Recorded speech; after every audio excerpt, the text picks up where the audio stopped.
Hello everyone, welcome to eLearners Assam. আজি আমি class 12ৰ ল স্প্ৰিং নামৰ পাঠটিৰ পাৰ্ট 6 বা শেষৰ অংশৰ ব্যাখ্যা আগবঢ়াম।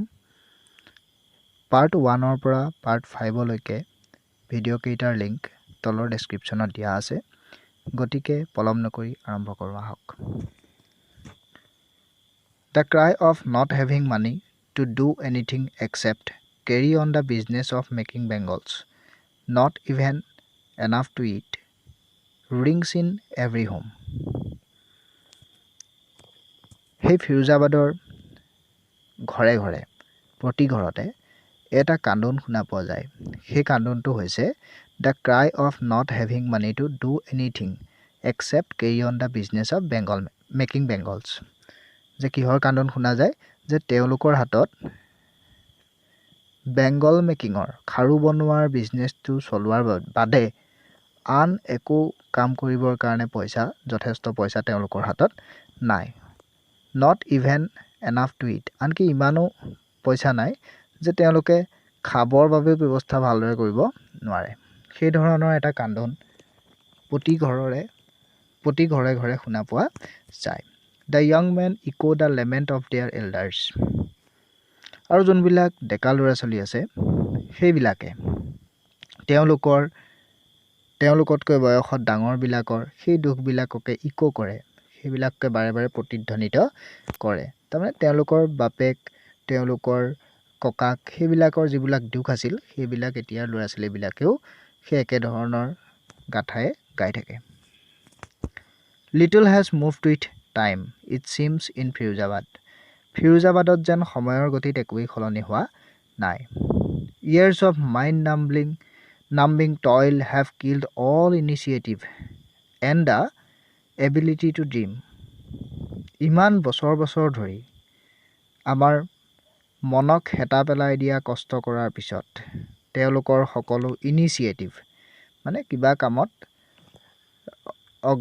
অগ্ৰগতি কৰিবৰ কাৰণে যিবিলাক ইনিচিয়েটিভ ল'ব লগা হয়, যিবিলাক তেওঁলোকে পদক্ষেপ দিবলগীয়া হয়, সেই পদক্ষেপ লোৱাবোৰ and the ability to dream বা সপোন দেখাৰ যি এবিলিটি থাকিব লাগে সেইবিলাক নোহোৱা কৰি পেলাইছে। ইমান বছৰ ধৰি তেওঁলোকৰ মনটো এতিয়া কি হৈ গৈছে বুলি কৈছে, শীতল হৈ গৈছে, গোট মাৰি গৈছে। টইল মানে কষ্ট কৰা, ইমানেই কষ্ট কৰিছে যে তেওঁলোকে এতিয়া সপোন দেখা বা নতুন কিবা এটা পদক্ষেপ লোৱাৰ সেইবিলাক আশাই মনৰ পৰা মৰি গৈছে। Why not organize yourself into a cooperative? I ask a group of young men who have fallen into the vicious circle of middlemen who trapped their fathers and forefathers. মই এনেকুৱা এটা ডেকা ল'ৰাৰ দলক সুধিলোঁ যিটো ডেকা ল'ৰাৰ দল ইতিমধ্যে মিডলমেন বা মধ্যস্থতাকাৰীৰ ভিচিয়াছ চাৰ্কলত ফচিছে। সেই নিষ্ঠুৰ বান্ধোনত ফচিছে। কাৰ নিষ্ঠুৰ বান্ধোনত ফচিছে? মিডলমেনবিলাকৰ, মধ্যস্থকাৰী। যিটো বান্ধোনত বা যিটো বন্ধনত তেওঁলোকৰ দেউতাক বা ককাকবিলাক ফচিছিল, সেই একেটা ভিচিয়াছ চাৰ্কলত, একেটা নিৰ্দয় নিষ্ঠুৰ পাকচক্ৰত তেওঁলোকো ফচিছে। তেনেকুৱা এটা ফচা এদল ল'ৰাক মই সুধিছিলোঁ, তোমালোকে কিয়নো নিজকে কোঅপাৰেটিভ বনাই নোলোৱা, নিজকে একেলগ কৰি কোঅপাৰেটিভৰ বনাই নোলোৱা, মানে সমবায় কিয় সৃষ্টি নকৰা বুলি। Even if we get organized, we are the ones who will be hauled up by the police, beaten and dragged to jail for doing something illegal, they say. তেতিয়া সিহঁতে মোক কৈছিল যে আমি যদি অৰ্গেনাইজো হওঁ, একেলগ হওঁ, আৰু আমি তেতিয়া we are the ones who will be hauled up by the police, তেতিয়া আমাক পুলিচে হুলস্থুল কৰিব, পুলিচে আমাক গালি পাৰিব, পিটিব and dragged to jail for doing something illegal, আৰু আমাক জেললৈ টানি আজুৰি চুচুৰাই লৈ যাব আমি কিবা ইলিগেল কাম কৰিছোঁ বুলি। যদি আমি গোট খাওঁ তেতিয়াহ'লে আমাক পুলিচে দাবী ধমকি দিব, পিটিব আৰু জেললৈ কিবা ইলিগেল কৰিছোঁ বুলি টানি আজুৰি লৈ যাব। There is no leader among them, no one who could help them see things differently. সিহঁতৰ মাজত কোনো লিডাৰ নাই আৰু কোনেও তেওঁলোকক কথাবিলাক বেলেগ ধৰণে চাবৰ বাবে শিকোৱা মানুহ নাই। Their fathers are as tired as they are. সিহঁতে যিমান ভাগৰুৱা হৈ পৰিছে সিহঁতৰ দেউতাকবিলাকো সিমানেই ভাগৰুৱা হৈছে they talk endlessly in a spiral that moves from poverty to apathy to greed and to injustice সিহঁতি কথাবিলাক স্পাইৰেলত কয় স্পাইৰেল মানে ঘূৰাই পকাই কয় তেওঁলোকে কথাবিলাক মানে যিবোৰ কয় ঘূৰি পকি কলৈ গুচি আহে spiral that moves from poverty okay দৰিদ্ৰতালৈ ঘূৰি আহে তেওঁলোকে কয় আমি যি কথাই নকক লাগে ঘূৰি পকি ক'ত পায়হি দৰিদ্ৰতাত পায়হি পভাৰ্টি টু এপেথি এপেথি মানে তেওঁলোকক কোনেও তেওঁলোকৰ প্ৰতি ইম'চনেল নহয় কাৰো ফিলিংছ নাই তেনেকুৱা টু গ্ৰীড বা কাৰোবাৰ লোভৰ বলি হৈছে এণ্ড টু ইনজাষ্টিছ বা তেওঁলোকৰ প্ৰতি জাষ্টিছ হোৱা নাই তেওঁলোকৰ প্ৰতি ন্যায় হোৱা নাই তেনেকুৱা ধৰণৰ কথাবিলাকে ঘূৰাই পকাই তেওঁলোকে ক'ব বিচাৰে তেওঁলোকে এনেকুৱাকৈ কথাবোৰ কয় শেষ নোহোৱাকৈ এণ্ডলেছলি স্পাইৰেলৰ দৰে পকাই পকাই কয় আৰু গোটেইবোৰ পকাই পকাই আহি কিহত ৰয়হি দৰিদ্ৰতাৰ বা কোনোবাই তেওঁলোকৰ প্ৰতি ইম'চনেল হোৱা নাই কাৰো তেওঁলোকৰ প্ৰতি ভাল ভাৱ নাই তেওঁলোকে কাৰোবাৰ লোভৰ বলি হৈছে বা তেওঁলোকৰ প্ৰতি অন্যায় হৈছে এনেকুৱা ধৰণৰ কথাবিলাককে তেওঁলোকে ঘূৰাই পকাই প্ৰকাশ কৰে Listening to them, I see two distinct worlds. One of the family caught in a web of poverty burdened by the stigma of caste in which they are born.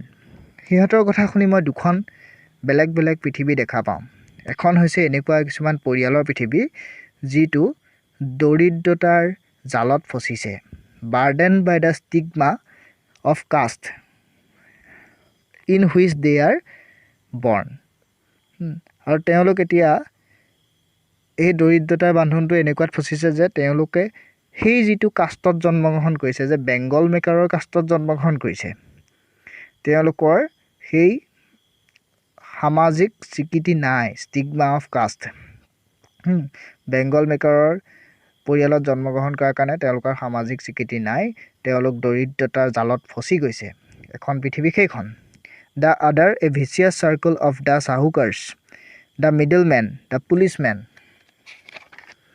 keepers of law, the bureaucrats, and the politician. আৰু এখন পৃথিৱী হৈছে সেই মানুহবোৰৰ পৃথিৱী সেই মানুহবিলাকৰ vicious circle সেই মানুহবিলাকৰ নিৰ্দয় পৃথিৱী ক্ৰুৱেল পৃথিৱী বা নিৰ্দয় পৃথিৱী যিখন পৃথিৱীত আছে চাহুকাৰ্ছবিলাক সেই ধন ধাৰে দিয়া মানুহবিলাক দ্য মিডলমেন মধ্যস্থকাৰীবিলাক দ্য পুলিচমেন পুলিচ আছে দ্য কিপাৰ্ছ অফ ল আইনৰ ৰক্ষকবিলাক আছে লয়াৰ্ছবিলাক আছে দ্য বিউৰ'ক্ৰেটছ আমোলাতন্ত্ৰবিলাক আছে আমোলাবিলাক আছে এণ্ড দ্য পলিটিচিয়ানছ আৰু ৰাজনীতিবিদবিলাক আছে এখন হৈছে সেই দুখীয়া মানুহবোৰৰ পৃথিৱী য'ত তেওঁলোকক দৰিদ্ৰতাই কোঙা কৰি পেলাইছে আৰু আনখন হৈছে সেই উচ্চ স্তৰৰ মানুহবিলাক চাহুকাৰ্ছ লয়াৰ্ছ মিডলমেন bureaucrats বা পলিটিচিয়ানবিলাকৰ পৃথিৱীখন Together they have imposed the baggage on the child that he cannot put down আৰু এই দুইখন পৃথিৱীয়ে সেই নতুন শিশুটোৰ হাতত সেই ফিৰোজাবাদৰ ল'ৰা ছোৱালীবিলাকৰ কান্ধত সেই বোজাটো দৰিদ্ৰতাৰ বোজাটো তুলি দিছে আৰু সেই বোজাটো তেওঁলোকে কেতিয়াও নমাই থ'ব নোৱাৰে সেইটো লৈয়ে তেওঁলোকে জীৱনটো গৈ থাকিব আগুৱাই নিব লাগিব Before he is aware he accepts it as naturally as his father সি এই বিষয়ে গম পোৱাৰ আগতেই এৱেৰ হোৱাৰ আগতেই জনাৰ আগতেই সি এই দায়িত্বটো তাৰ সেই বোজাটো সি দেউতাকৰ দৰেই অতি সাধাৰণভাৱে লৈ ল'ব গ্ৰহণ কৰি ল'ব যে তাৰ কাম সেইটোৱেই To do anything else would mean to dare কিবা এটা কৰিবৰ কাৰণে সাহসৰ প্ৰয়োজন and daring is not part of his growing up আৰু তেওঁলোক যিদৰে ডাঙৰ দীঘল হয় তাত সেই সাহসৰ কথা সেই ডাঙৰ দীঘলৰ প্ৰক্ৰিয়াটোত সাহসৰ কথা সাহস তাৰ অংশ নহয় তাত কোনো কাৰণে সাহস কৰিব পৰা কিবা এটা বেলেগ কৰিব পৰা সাহসটো সেই ধৰণে ডাঙৰ দীঘল হোৱাত নাপায় When I sense a flash of it in Mukesh I am cheered আৰু যেতিয়া মই এনেকুৱা এটা সাহসৰ চিকমিকনি ফ্লাছ এটা চিকমিকনি এটা মুকেশৰ গাত দেখা পাইছিলোঁ মই তেতিয়া উৎফুল্লিত হৈ উঠিছিলোঁ I am cheered উৎফুল্লিত হৈ উঠিছিলোঁ I want to be a motor mechanic সি আকৌ ৰিপিট কৰিছিল মই মটৰ মেকানিক হ'ব বিচাৰোঁ যিহেতু মুকেশ হৈছে তেনেকুৱা এটা বেংগল মেকাৰ পৰিয়ালৰ এজন ল'ৰা আৰু সি যেতিয়া কৈছিল যে মটৰ মেকানিক হ'ব খোজে, সি যেতিয়া সপোন দেখিছিল এই চিকমিকনিটো দেখি, সেই মনৰ তাৰ যোনটো কিবা এটা কৰাৰ নতুনকৈ কৰাৰ আশাটো দেখি মই বৰ উৎফুল্লিত হৈছিলোঁ। He will go' to a garage and learn, সেই এটা গেৰেজলৈ যাব আৰু শিকিব। But the garage is a long way from his home, কিন্তু গেৰেজটো তাৰ ঘৰৰ পৰা বহু দূৰত। আই উইল ৱাক, হি ইনচিষ্ট, সি আকৌ খোজকাঢ়ি কৈছিল যে মই খোজকাঢ়ি যাম তালৈ। Do you also' dream of flying a plane, তোমাৰ প্লেন চলোৱাৰ সপোন আছে নেকি? হি ইজ ছাডেনলি চাইলেণ্ট, সি হঠাতে নীৰৱ হৈ গৈছিল। মই যেতিয়া সুধিলোঁ প্লেন চলোৱাৰ সপোন আছে নেকি, সি নীৰৱ হৈ গৈছিল। ন' হি ছেইজ ষ্টেয়াৰিং এট দ্য গ্ৰাউণ্ড, সি তেতিয়া মাটিৰ ফালে চাই কৈছিল নাই, প্লেন চলোৱাৰ সপোন তাৰ নাই।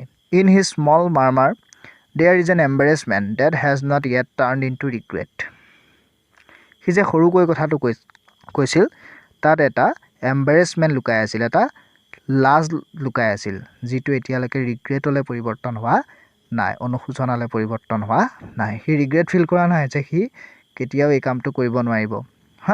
সি কিন্তু লাজ পাইছে। তাক মই সুধি দিলত প্লেন চলাব সপোন আছে নেকি বুলি সুধি দিলত সি লাজ পাইছিল। He is content to dream of cars that he sees hurtling down the streets of his town, সি এতিয়া অকল গাড়ীৰ সপোন দেখিব পাৰিছে, কাৰৰ সপোন দেখিব পাৰিছে, যিবিলাক সি তাৰ চহৰখনৰ ৰাস্তাত ঘূৰি ফুৰা দেখে। হাৰ্টলিং ডাউন মানে মুভ ফাষ্ট, অতি খৰখেদাকৈ গৈ থকা দেখে, চলি থকা দেখে, সেই গাড়ীৰহে সপোন দেখিব পাৰিছে, কাৰণ সেইবিলাক সি ৰাস্তাই ঘাটে তাৰ চহৰখনতে দেখি থাকে। ফিউ এয়াৰপ্লেনছ ফ্লাই অভাৰ ফিৰোজাবাদ, ফিৰোজাবাদৰ ওপৰেদি এৰোপ্লেন পাৰ নহয় বুলিবই পাৰি। ফিউটোৱে নিগেটিভ বুজাইছে, নহয় বুজাইছে। ঠিক আছে ছাত্ৰ ছাত্ৰীসকল, ইয়াতে আমাৰ লষ্ট স্প্ৰিং নামৰ পাঠটিৰ আটাইকেইটা পাৰ্ট শেষ হৈছে, মানে আমাৰ চেপ্টাৰটো শেষ হৈছে। আশা কৰোঁ তোমালোকে চেপ্টাৰটো ভালদৰে বুজি পাইছা। ব্যাখ্যাবিলাক কিমান বুজিছা সেই বিষয়ে কমেণ্ট কৰি জনাবা, আৰু যদি ভাল পাইছা চেনেলটো লাইক কৰিবা, লগৰ ফ্ৰেণ্ডবিলাকৰ লগত শ্বেয়াৰ কৰিবা। Thank U.